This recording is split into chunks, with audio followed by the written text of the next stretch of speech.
Emily Dickinson, Winston Churchill, and the West Side Story are all on this day. Welcome back to On This Day. Today's date is December 10th, 2021. It is the 344th day of the year. We got 21 days left in 2021. It is the 50th Friday in the 50th week and the 80th day of fall. There's 11 days until winter. So that's like December 21st. Today is Human Rights Day. Human Rights Day commemorates the day on which the United Nations issued the Universal Declaration of Human Rights, or UDHR, in 1948. This document serves as an outline for what is universally accepted as fundamental human rights. All right, let's see what else December 10th has given us. 1768, the first edition of the Encyclopedia Britannica is published. It is that old, 1768. Before we became a country. 1817, Mississippi becomes the 20th U.S. state. 1941, World War II, the Battle of Philippines. Imperial Japanese forces land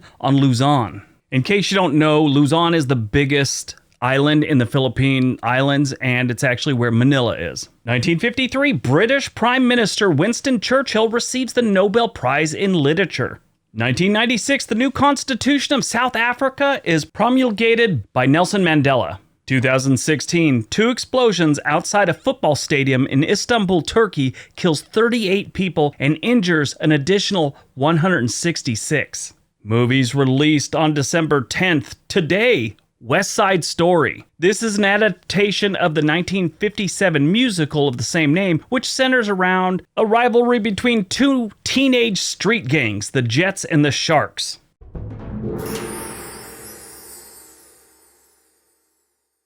The 1961 version of this movie won 10 Academy Awards. The whole story was inspired by William Shakespeare's Romeo and Juliet. Steven Spielberg is the director of the new film. Now, why is this the deep dive? It's the original one is the deep dive, and I'm going to tell you about it right now. So the original movie, West Side Story, came out in 1961, and it was based on a Broadway musical of the same name that started on Broadway in 1957. This is considered by most people the greatest musical ever created. It starred Natalie Wood, Richard Bimmer, Russ Tamblyn, Rita Moreno, and George Chakiris. The interesting thing about Rita Moreno, she's in the new version here in 2021. So one of the biggest controversies that came out of this, one, Natalie Wood was kind of led to believe that she would do all the singing for her character, and during the production of the movie, she did sing. But when they took it into editing, they dubbed her voice with a professional singer. The only one out of everyone in that movie that sang throughout was George Chakiris. So that was the first semi-controversial thing going on here. The big one is they whitewashed the movie. One of the gangs is a Puerto Rican gang. There was only one Puerto Rican throughout the movie, and that was Rita Moreno. Everyone else was white, and they did what they now call brown-face them.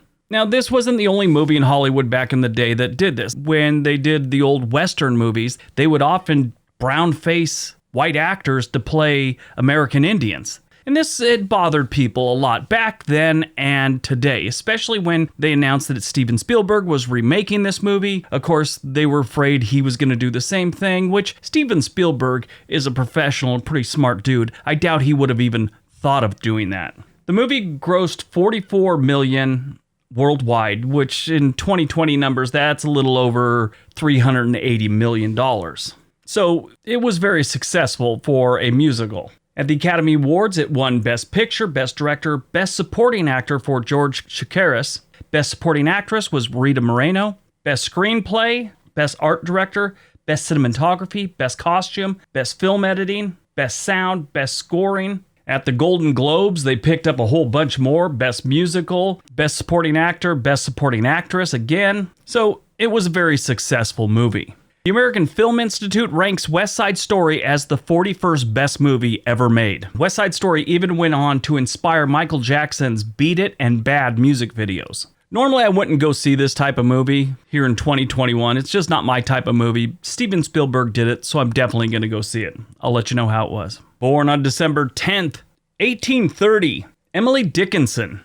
Yeah, the poet. She was born in Amherst, Massachusetts. It's also where she died at the age of 55 in 1886. Most people don't know that she was kind of I wouldn't say a hermit, but she kind of lived in isolation, and most of the locals considered her kind of eccentric. She never married, and most of her communication with people was through letter writing.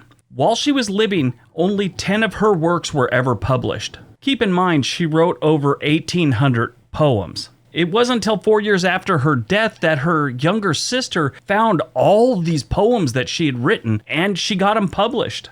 This was even after her one sister had promised to burn all her papers when she died. That's what Emily Dickinson wanted. She wanted all of her poems and all her work burned. I guess her sister didn't see the money in that, so she got them published. Died on December 10th, 1978, Ed Wood.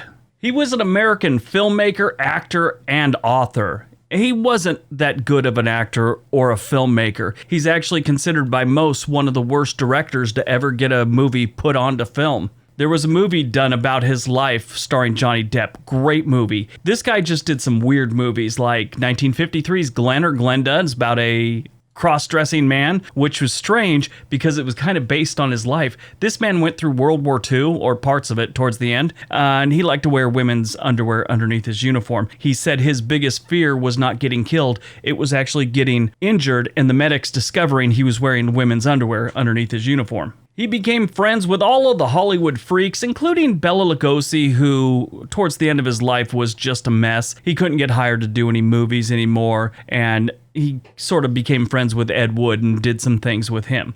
Actually, one of his biggest movies he ever made was supposed to star Bela Lugosi, but Bela Lugosi died before they started filming it. So they had to actually change the title of the movie because it was supposed to be based on this grave robbers from outer space. When he was 17, he enlisted in the Marine Corps a couple weeks after Pearl Harbor, and he used to like to tell people about all this combat he saw, but military records show that he really didn't see much other than maybe a bombing raid or so while he was in the Philippines or something like that. He originally started off as a rifleman for a Marine company, but he kept getting some kind of parasite while he was in the jungle, and they basically made him a clerk. But he liked to tell people he saw all this combat and got his front teeth knocked out from a Japanese soldier and just all kinds of weird stuff. Bunch of stuff never happened. But I do love the title of a lot of his movies. Glenn or Glenda, which we already talked about. Jailbait, Bride of the Monster, The Violent Years, Plan 9 from Outer Space, Final Curtain, Night of the Ghouls, The Sinister Urge,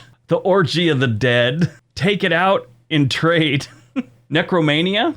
That sounds fun. He also wrote a couple books, which, you know, they were just basically scary movie stuff. The Vampire's Tomb, Dr. Voodoo, The Terror, The Ghoul Goes West.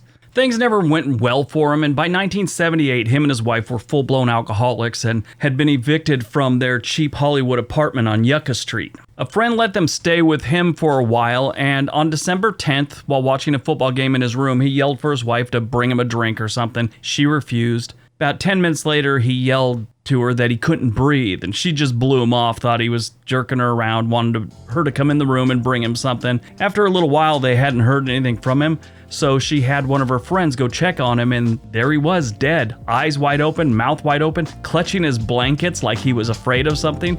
He died of a heart attack. All right, that's today's video. Hope you guys enjoyed it. Hope you got some information out of it. Now go out, have a productive day, and be nice to each other.